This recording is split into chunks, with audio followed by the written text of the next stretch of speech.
ලක්ෂ ගානක් වන්න මැෂින් එක වගේ තිබ්බ වැඩක් නැහැ. ඇයි ඒ?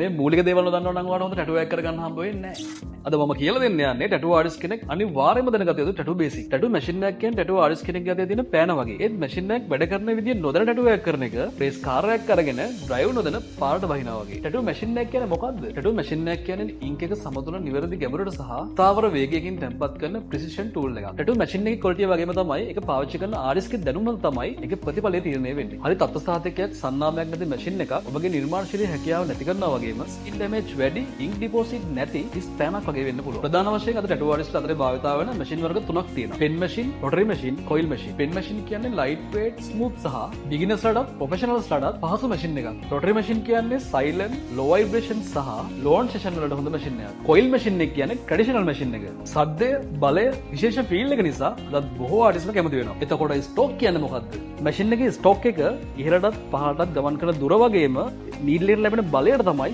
ස්ටොක් එක කියලා කියන්නේ. ෂෝට් ස්ටොක්, ෆයින් ලයින් සහ සොෆ්ට් ෂෙඩින් වලට. Medium stock, most tattoo styles. Loan stock, packing සහ බෝඩ් ලයින්. වෝල්ටේජ් වැඩි කරා කියලා ටැටු එකක් හොඳ වෙන්නේ නැහැ. වෝල්ටේජ් එක ස්ටයිල් එකට, නීඩල් එකට සහ හෑන්ඩ් ස්පීඩ් එකට ගැලපෙන්න ඕනේ. මැෂින් එකට වඩා ආටිස්ට් තමයි වෝල්ටේජ් එක පාලනය කරන්නේ. බිගිනර්ස්ලා අතින් සිදුවෙන ලොකුම වරද්ද තමයි නීඩල් ඩෙප්ත් එක. ගොඩක් ඇතුළට ගියොත් ink spread, keloid damage, skin damage, ink spread ගොඩක් පිටින් ගියොත් ඉන්ක් හීල් වෙද්දි නැති වෙනවා. හරියට මේ හැසිරෙන්නේ නැත්නම් ස්කින් ඩැමේජ්, ඩෙප්ත් එක හරියට පාලනය කිරීම තමයි ප්‍රොෆෙෂනල් ටැටු එකක රහස. මැෂින් එක තෝරන්නේ කොහොමද? එක්ස්පෙන්සිව් මැෂින් එකක් ගත්ත කියලා ආටිස්ට් කෙනෙක් වෙන්නේ නැහැ. මැෂින් එක තෝරන්න ඕනේ ඔබේ ස්ටයිල් එකට, ඔබේ බජට් එකට, ක්වොලිටි එක සහ රිලයබිලිටි එක බලලා. මැෂින් එක ක්ලීන් කරන දු භාවිතා කරොත් ක්ලයන්ට් ගේ සේෆ්ටියට ලොකු අවධානමක්. ප්‍රොෆෙෂනල් ආටිස්ට් කෙනෙක් හැම සෙෂන් එකකටම පෙර සහ පසු මැෂින් එක ක්ලීන්, කවර් සහ මේන්ටේන් කරනවා. මතක තියාගන්න. ටැටු මැෂින් එක නෙමෙයි ටැටු එක කරන්නේ. මැෂින් එක මෙවලමක් විතරයි. එක්සලන්ට් ටැටු එකක් නිර්මාණය කරන්නේ ආටිස්ට්ගේ දැනුම පුහුණුව සහ ඩිසිප්ලින් එක. මේ වගේ ටැටු නොලෙජ් සතියෙන් සතිය ෆ්‍රී ඉගෙන ගන්න අපේ YouTube channel එක follow කරලා තියාගන්න. ඔයාගේ valuable comment එක අපිව inspire කරන්න ගොඩක් වැදගත් වෙනවා. මේ වීඩියෝ එක ඔයාලට වැදගත් වුණා නම් ටැටු ගහන යාළුවන්ටත් පේන්න share කරන්න.